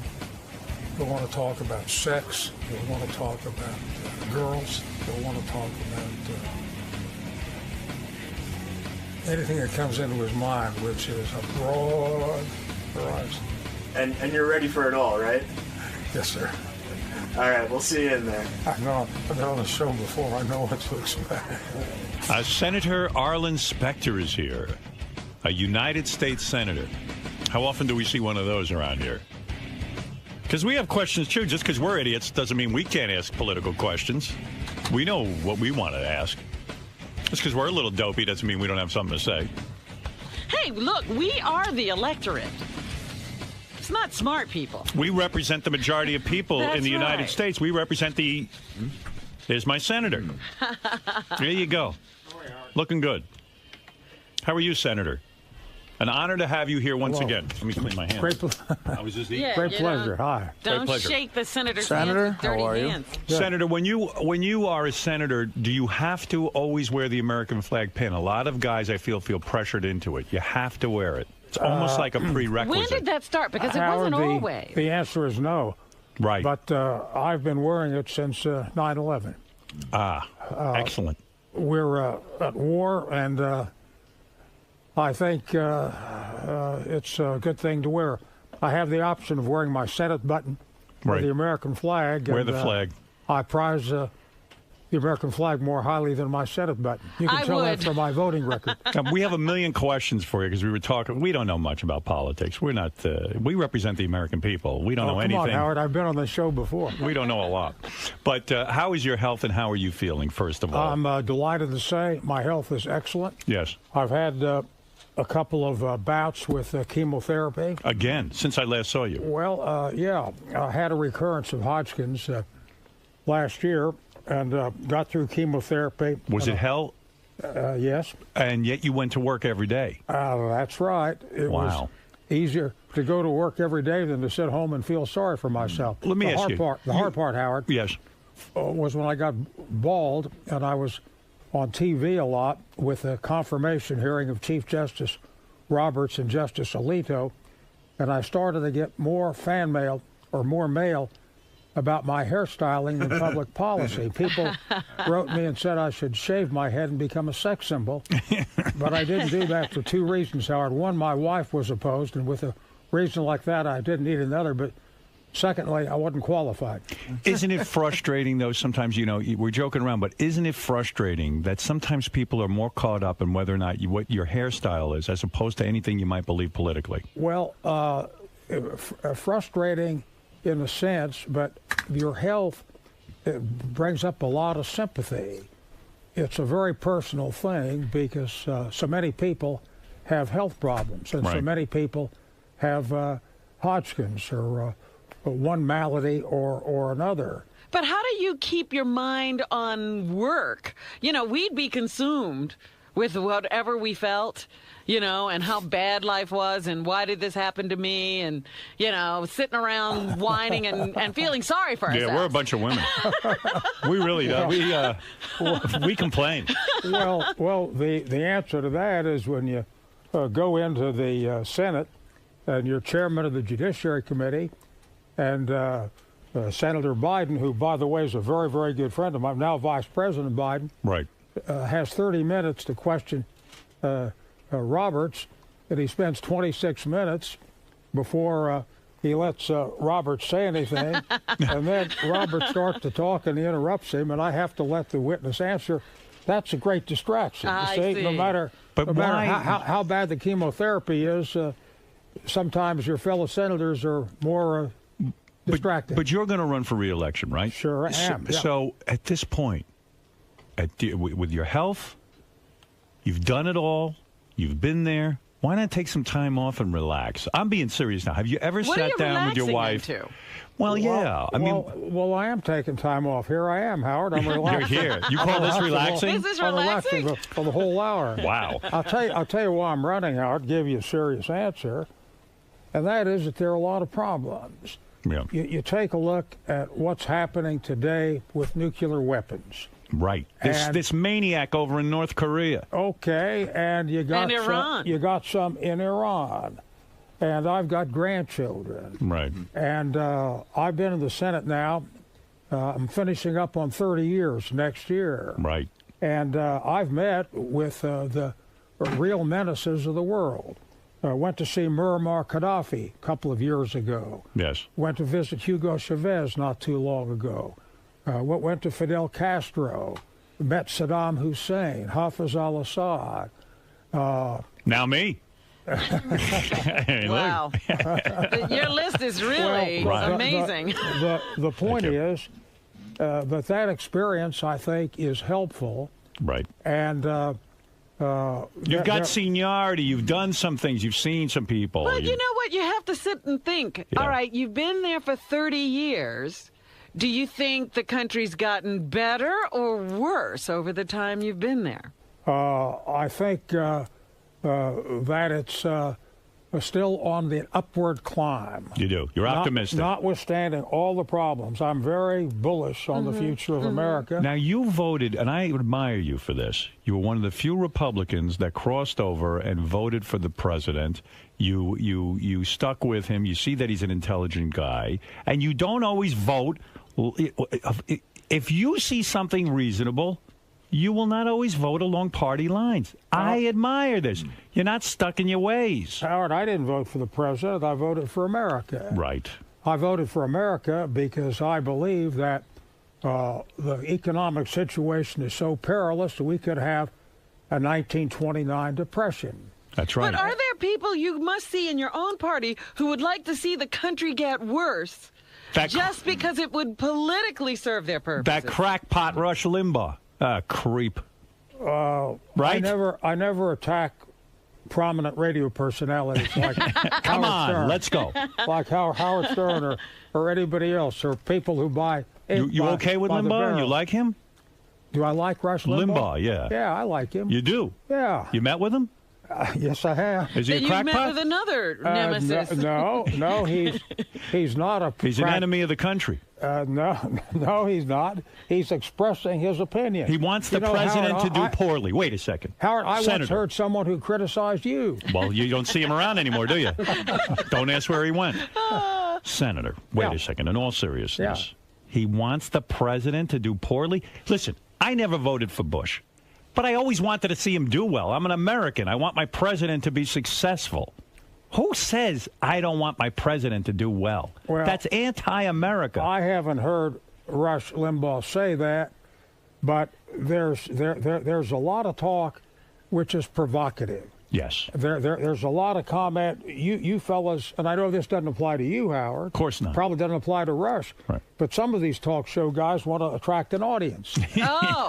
I don't want to do that. Is that what they're up to? The more provocative, the more That's audience, true. the more But the more ratings, But the more do you money. see But it we where are it Americans. wouldn't be good, like in the Senate, where people are saying, you know what, let's try to, make this guy stumble. Let's try to keep a logjam going. Let's keep the country in a quagmire, a stalemate, so that in another 4 years we'll get elected. Well, I think in the heart of hearts, most Americans, not all, would like to see the country succeed and would like to see President Obama succeed. That's why I like that you voted, and you said you made up your opinion. You didn't get swayed by everyone in your party. You're a free thinker, and that's what we need. I like it.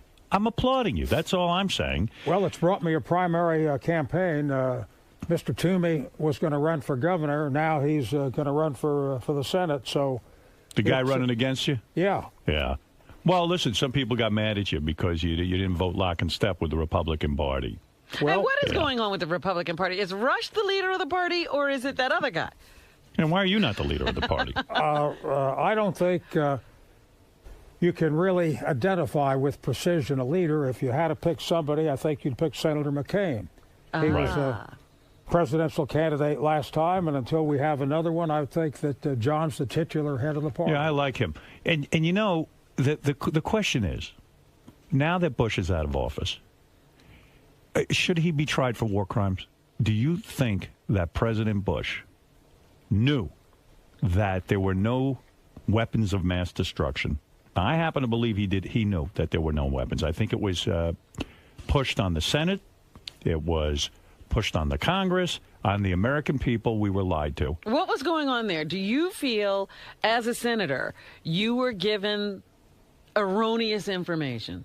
Definitely. Right. Listen, Colin Powell, Secretary of State Powell, yes, whom we all had a lot of confidence in, went out and pushed the CIA reputedly very, very hard and came back and appeared in the United Nations Forum and said there are weapons of mass destruction. And that went a long way with all of us. Yeah. Well, because sure we trusted did. him. He was a person whom we thought would have sufficient intelligence and perseverance and know-how to get the facts. So do you feel you were intentionally given erroneous information? No, not intentionally, but definitely given erroneous information. So there's no fault. We are in this mess, and it's nobody's fault? You could blame the analysts who were wrong. Listen, had we known Saddam did not have weapons of mass destruction, we wouldn't have gone into Iraq. You bet. We wouldn't have done that. What was the point? We were doing well in Afghanistan. That was the mission. Well, and I don't think the guys in the CIA were malicious and gave us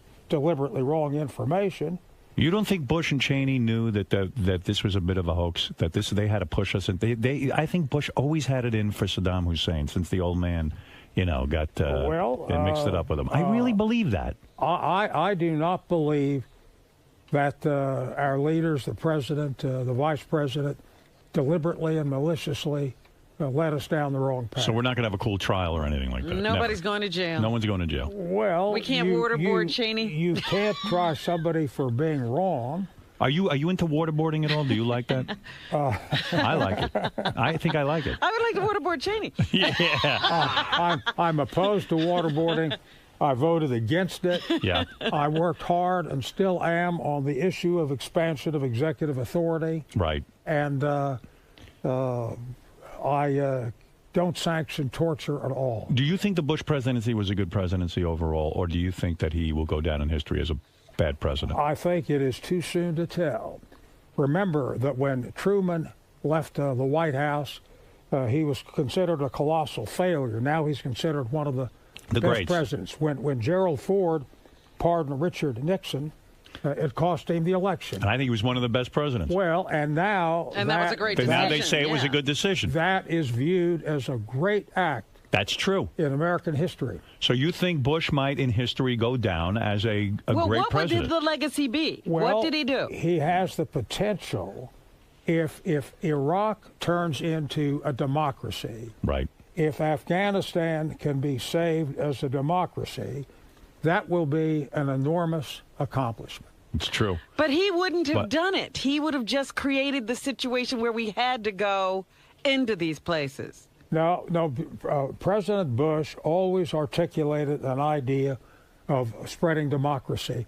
And if you spread democracy to countries like Iraq and Afghanistan, it'd be a gigantic achievement. Well, they can build monuments to him. When you met privately with him, did you find him to be an intelligent guy? Or do you think, absolutely. Do you think Cheney was pulling the strings there? Oh, no. No way. No, absolutely. I had a situation once where we were creating legislation on the Director of National Intelligence, and I wanted the guy to have control over all the intelligence agencies, and I wanted to put language in of direct, and it was at the end of the term in October, about to break, and they sent Tom Ridge, who was the head guy on Homeland Security, right. And I wouldn't budge. Cheney called me up, and I wouldn't budge, and I said, well,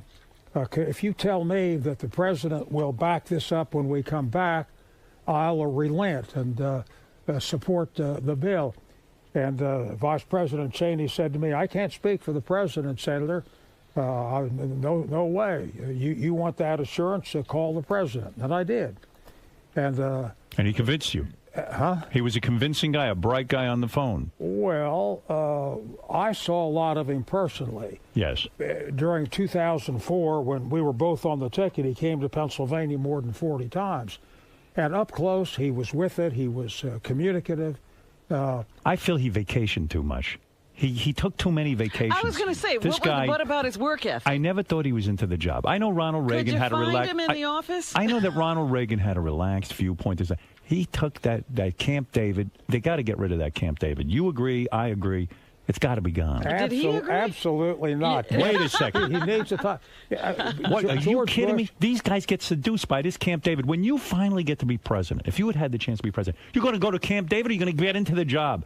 At least get into the job. Enough with Camp David. That red telephone follows him everywhere. Listen. Yeah. In the time George Bush was in office, he turned gray. He did. Howard, I've known you for more than a decade, and you haven't turned gray at all. I have a few grays. Believe me. You work around here, you'll get some gray. I'm about 15 feet from you, or 12 feet. I have a couple, and I don't dye this hair. This is all natural. Well, okay, if you have a couple, George Bush has a head full. He does. So maybe you haven't been on the job, Howard. Yeah, well, I have. I've been right here.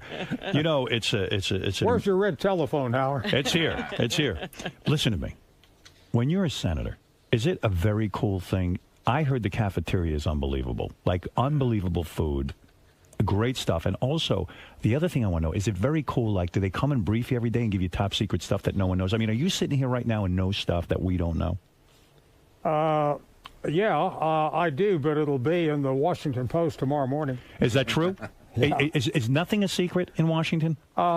Virtually nothing. Who leaks this Very stuff? little Wait is a kept minute. secret. You think the president doesn't know things that we don't know? Come on, somebody's got to have secrets. Of course the president knows things that we don't know. Uh-huh. When I was chairman of the Intelligence Committee in the 104th Congress, 1995 and 1996, and I had access to a lot of CIA information, I found that the director of the CIA did not know things that were being kept from him. Wow. Yes, sir. Wow. That's a fact. So right now you're sitting here. You maybe when was the last time you were briefed on important matters of the country? 10 days ago. So you learned some things in that meeting, right? Well, I did, and I read about it in the Post the next morning. You did everything, or do you know something right Who's now the leak? that's so cool? I mean, that's so wild, but we can't know about it. No. You do not? No. You would tell me, wouldn't you? No. You would not? If I knew something that fit that description, I would not tell you. Listen. But I wouldn't tell you that I didn't know if I did know. Interesting. Carly Simon was here. She told me who You're So Vain was about, the song. You could certainly tell me a few things that are cool, and I won't leak it. I promise you. Well, he'll tell you who the song is about if you tell him a story. That's right. Actually, Howard will forget Howard will forget what you say to him. That's true, too. I forgot who You're So Vain is about. I can't even mean it. Gay marriage. Are we for it or against it? I'm for it. I don't care who gets married to who. Let's get this off the table. Listen, I know sometimes in politics you got to say what these, kooks all, they're all sitting and worry. I think two guys getting married, I don't care. I don't care. Let them be married. What do you think? I believe that gays ought to have all of the rights to health care, immigration, but the act of marriage I would reserve for a man and a woman. Really? Do you feel pressure to say that? I mean, secretly, do you lay down at night and go, you know what, I don't give a rat's ass, but I got to say this because these religious kooks won't vote me back in? Well, I believe that the institution of marriage is different. We had it come up in the Senate. The vote was, as I recollect, 86-14 in favor of not a gay marriage, but civil union. But most of the people of the 84 who voted that way said health benefits, yes. I had a question. I was at Muhlenberg College last Friday, right, and a woman said that a gay couple couldn't get immigration in. Would I look into that? And I said, yeah. I think a gay couple ought to have the same rights to bring somebody through on immigration. Yeah, why not? Who cares? Wait a minute. Here's the deal, because civil union doesn't work. When gay couples wind up in a situation where one of them is hospitalized or is incapable of conducting their own affairs at a certain point, the other party is kept away from them if they're in that situation where only family members can come in. Well, that can be handled by authorization and the power of attorney. Yeah, but, sometimes people don't think of these things. And a married couple, they just walk right through. What about adoption? Well, yeah, but then, again, sometimes people don't have the money for these lawyers. If you can just get married, you can walk through. Hey, never mind that. How you doing with your investigation of the New England Patriots? Anything going on there? The New England Patriots? That's right. Let me come back to your point on the gays. We could legislate, pass laws to give gay couples all the rights of married couples, so that they could get into the hospital and they wouldn't have to have lawyers. Yeah, but that's going to go point by point by point when marriage would just take care of all of it. Well, no, you could pass a law. This is a state matter. This is not a federal matter. Marriage, divorce, family matters are handled by the states. The state could pass a law that a gay marriage will entitle them to all of the benefits of a heterosexual marriage. But on to the New England Patriots. Right. Because we got to get them in line.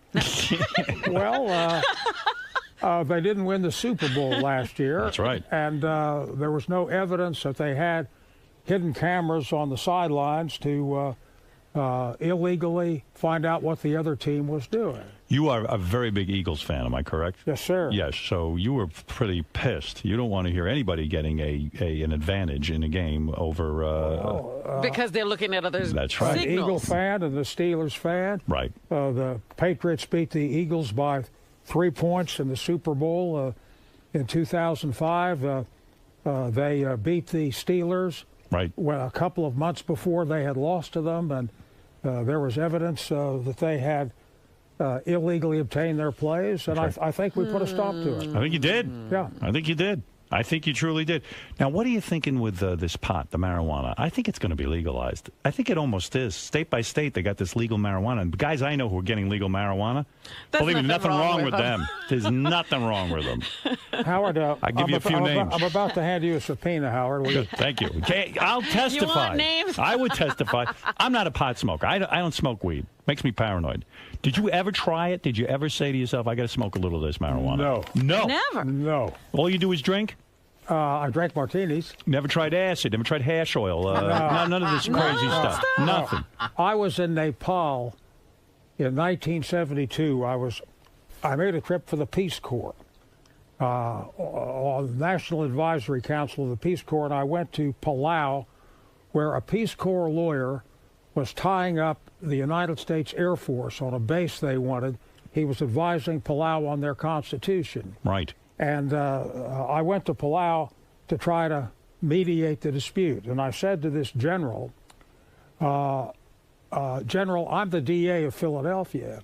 He didn't like the fact that this lawyer being paid by the United States was harming what he thought was national defense. I said, listen, I prosecute murderers, and they're defended by lawyers who are paid by the state. And a lawyer is supposed to represent his client and not represent the United States when the client has contradictory interests. Right. And I solved the problem.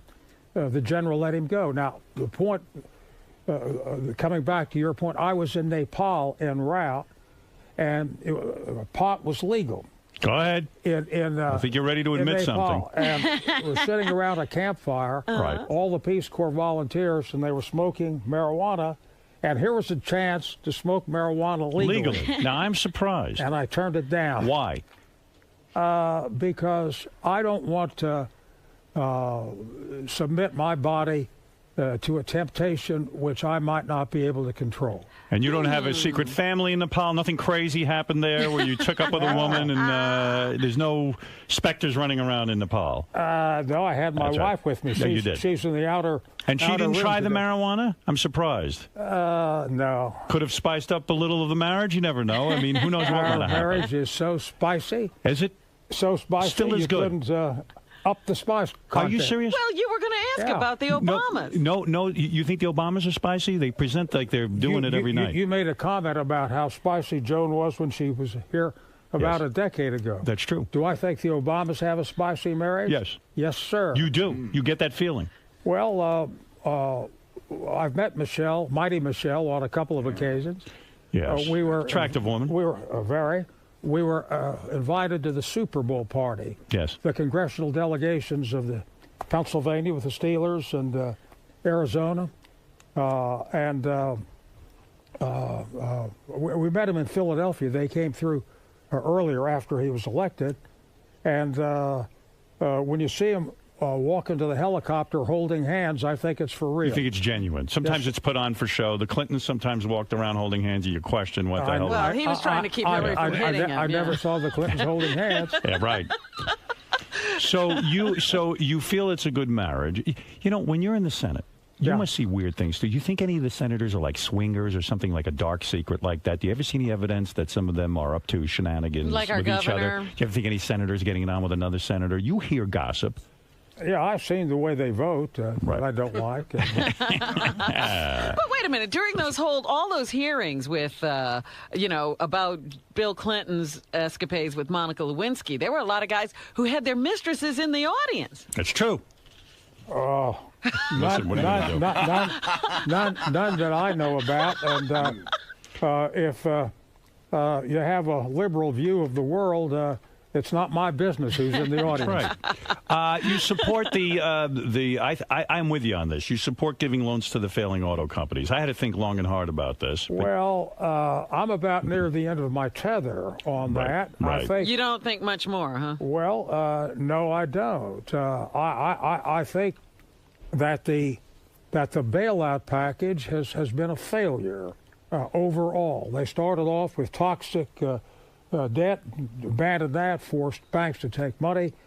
I voted against the release of the second $350 billion. Right. Because neither Paulson under Bush nor Gethner under President Obama have been successful. And I think if they don't shape up at this stage, it's going to end. They're going to be going into bankruptcy. Have you spoken to Senator Kennedy? After all, you've gone through a cancer thing. He's going through a cancer. Did you call him personally and say you did?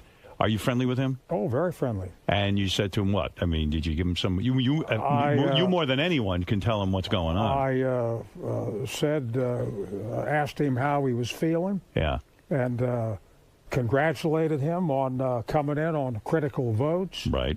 And talked to him about legislation on health care. We're on the Judiciary Committee together, done a lot of work on immigration together, a lot of work on health care.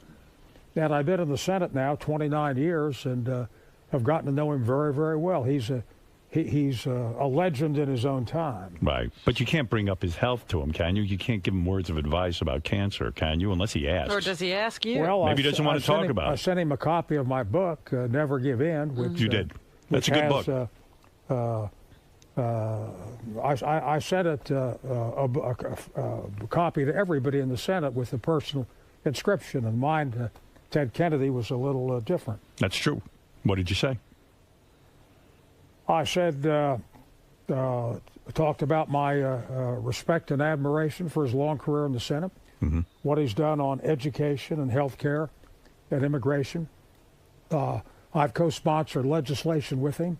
When he first wanted to push legislation on hate crimes, I was the only Republican who would support him on hate crimes, and it was Kennedy Spector. Right. And we've co-sponsored a lot of legislation together over the years. Is it possible for Republicans and Democrats to work together anymore? Is that lost art? Senator Spector's doing it. Well, he's one of the few, Howard. Yeah, he is one of the few. Is it possible? The answer is yes. Is it done enough? The answer is no.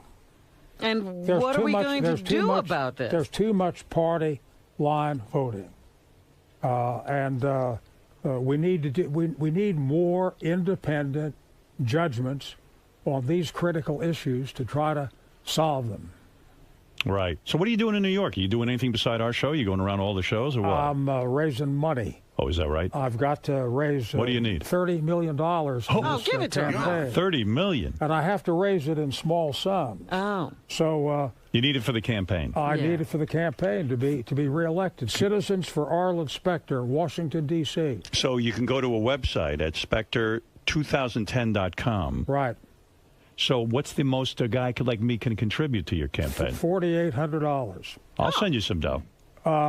If you're looking for, you want me to write a check or what? Yeah. Citizens for Arlen Spector. Howard, I have to get 50,000 contributors. Governor Rendell and I have a lot of the same friends. Right. And one of our friends, Annenberg's, Walter Annenberg. He's got plenty of dough. And Mrs. Annenberg, and they can contribute very large sums of money and do to Governor Rendell. Right. Mrs. Annenberg asked me what was the most, she wanted to know what's the most she could contribute, and I said the most you can contribute is $2,400. I can say this, the most anybody can contribute is $2,400 in a primary, $2,400 in a general for $4,800. Right. And Mrs. Annenberg doesn't write checks that small. She didn't know what you were talking about. What are you talking about? So, are you getting shoes? Isn't that the worst part of being a senator? Yes. I mean it's got to be terrible. It's like all of a sudden you go from this sort of mighty position where and I know you're really dedicated to the job and you want to help people. And then all of a sudden you got to walk around with your hand out and ask people for money. It's got to be the worst feeling in the world. It is awful. Yeah. And but it is necessary. Right. And I'm here in New York raising money, and I go all around the country to California, and I do town meetings all across Pennsylvania. That's very draining. I could never when do you do have it. time to be a senator? I would just give up. Well, I've favored, Senator Durbin and I have legislation in which would change the way campaigns are financed. What would you like to see? What do you want to see happen? Well, I'd like to see senators and people in public life out of the business of raising money for a couple of reasons. So how would it work? Would it be you like have a fund you have a fund, you get the same amount of money as your opponent, and that's it. Boom, that's it. That's all. Wow. So stop this runaway campaign. The only problem money, is, what do you do with these guys who come in like Nudniks, who are like third and fourth party candidates, who really are just looking for some sort of attention? You have to show a certain level of support that people are willing to support you. Okay. To try to separate the line. But there's a lot of public skepticism about money being important in politics. Right. Influential. And it takes a lot of time. And I think the country would be better off without it. How much money do you think it would take? If you could just pass a law today, how much money should you be given to run for United States Senator if you could just change the whole system? No more donations, everybody equal playing field. What do you need to get your message out there? A couple of $1 million would be a few $1 million would be sufficient. Depends upon the state size. Right. But part of it ought to be some help on public service. But it wouldn't take, if the other person doesn't have more, it would level the playing field and be beneficial. That'd be pretty good. So it takes about $50 million to run for senator. And how you doing so far? Said 30. Oh, 30. So how you doing so far? How much have you raised? Do you know? Yeah, I know. How much? What do you got? Almost $7 million in the bank. You got $7 million. Yeah. We got a long way to go. We got to go uphill on this. Long way to one. go.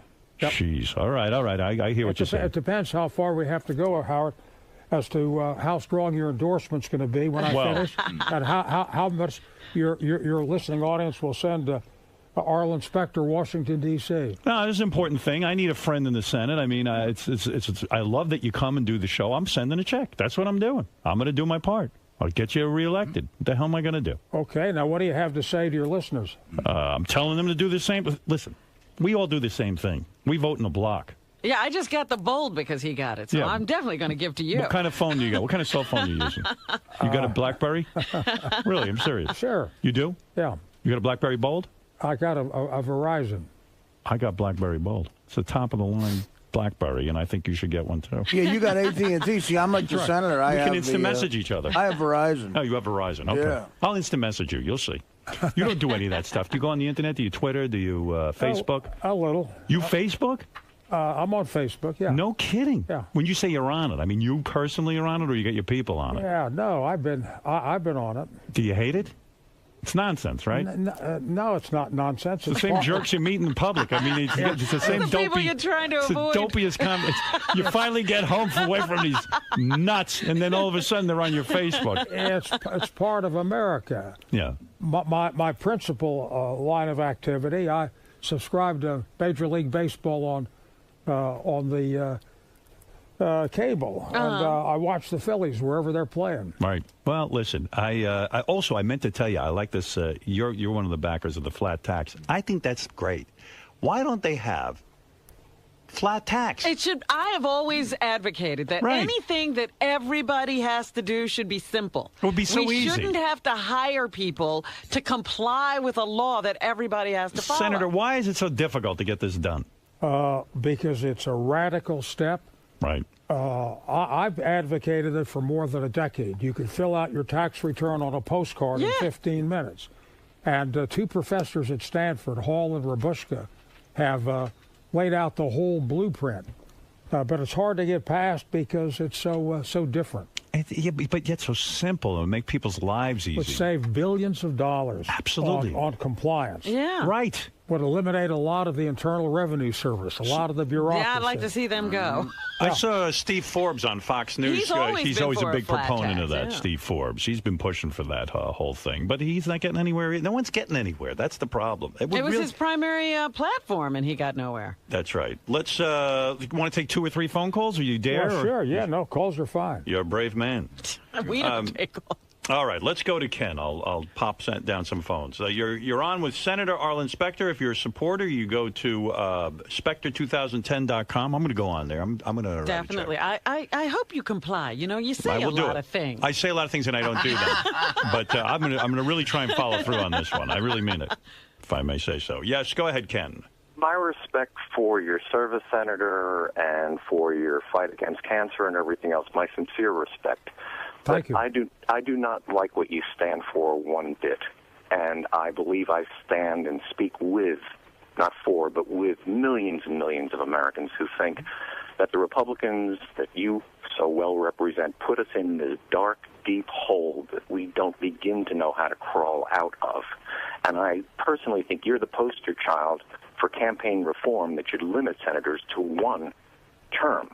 Let's have one term. I don't agree with that. Wait a second. What if somebody, wait a second, we got Bloomberg here in New York, for example. He's not a senator, obviously he's the mayor. But the guy's so competent, why would we want to get rid of him? Listen, he says he's talking to Lenore Annenberg. She died 6 months ago. The ambassador 7 years ago. So is that who he's talking to? No, listen. Listen. How do you handle that when people say to you the Republicans are responsible for everything bad going on right now? Answer this guy. I say they're wrong. Right. I say that there are, you can't make that kind of a generalization. And we've got a lot of very solid thinkers in the Republican Party.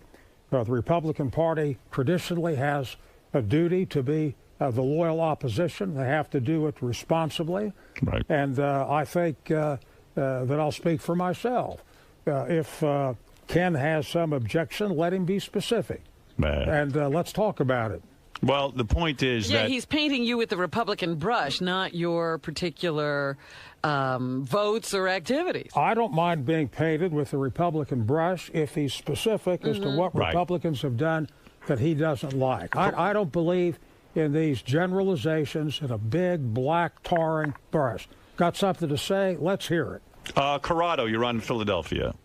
Hey, Howard. Hey, Senator Specter. Hello. It's a pleasure speaking to you. You've contributed, you've helped a lot of the Philadelphia area, Delaware County, with jobs. Did he specifically help you out? Yeah, I work for Boeing, and he's supported us and got us work from the government. And now we have a contract, a CSAR contract that's coming up that Obama wants to put the kibosh on. I was wondering if you know anything about that and where it's going. Any comment on that? Which contract is that? That's a CSAR. That's a search and rescue helicopter for Boeing. You're talking about the helicopter that comes up like a helicopter and then flies forward with its fixed wing? No. That's the V-22 Osprey. Yeah. This is the search and rescue for the Air Force. Yeah. I have helped Boeing. They're right in the Philadelphia suburbs in Leicester. Right. But it's a balance as to what is good for national security. Right. Jobs are a factor, but the dominant factor is whether the military equipment is a good expenditure of taxpayers' money. Let me change the subject. Final question. Don't you think McCain was done in once he picked Palin? Bad choice, right?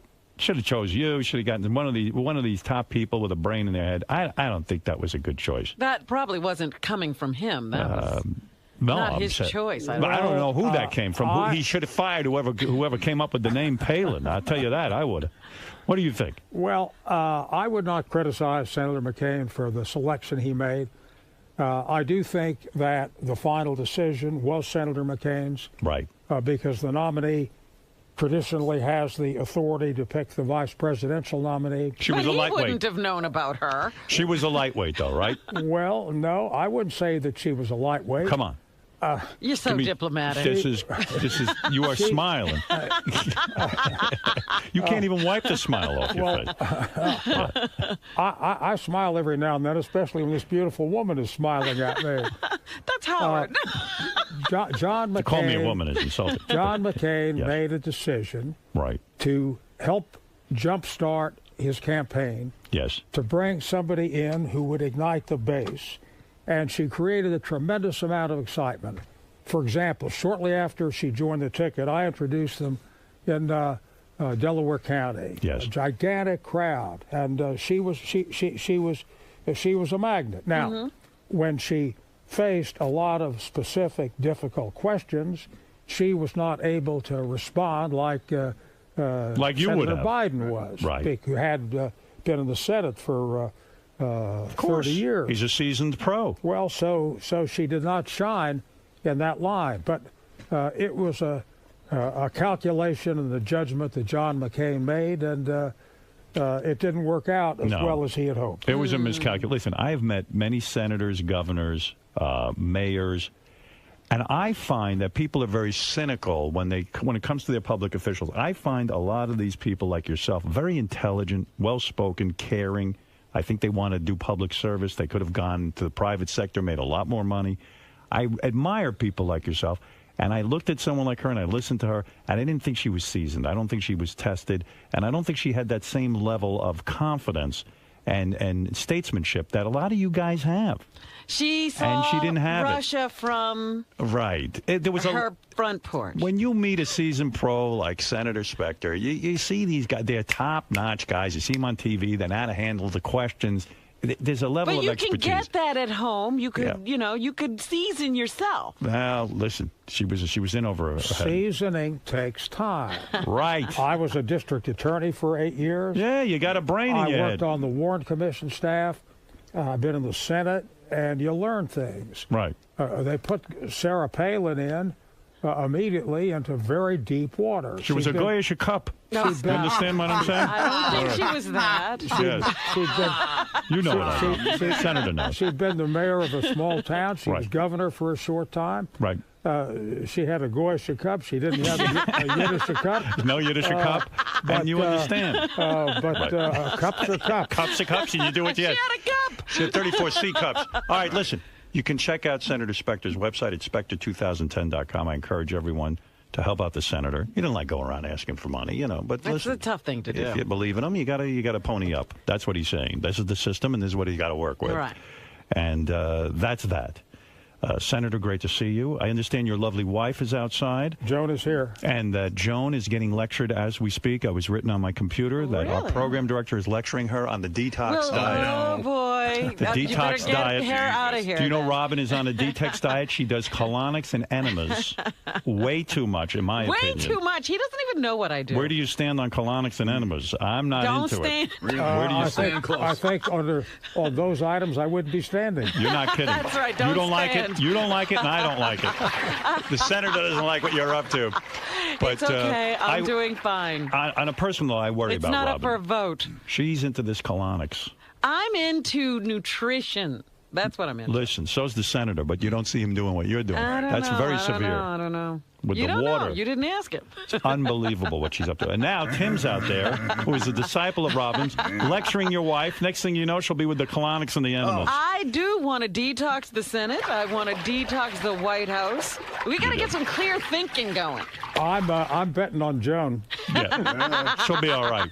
You let me get a hold of her. Senator, it is a pleasure. You Thank know you, I always Howard. love when you're here. You are honest. You come clean with all the answers. I feel this is the toughest room to answer political questions, even though we don't know anything. And Yeah, because the questions don't make sense. You got a great listening audience. On the occasions when I've been on your show, I hear about it absolutely for months. I know you do. And people are Yeah, very they're telling you, interested what are you in what you thinking? have to say. Right. And I tell them when I'm on the show, Howard Stern is clean. I am. I pretty well behave. When you leave, though, I got to make up for it. There's going to be a lot of talk about women, sex, the whole thing. You understand, though. You know the business. All right, we're going to take a break. The great Senator Arlen Specter, website, specter2010.com. Thank you so much, Senator. Thank you. Pleasure to Enjoyed it see you very much. again. Thanks. Senator.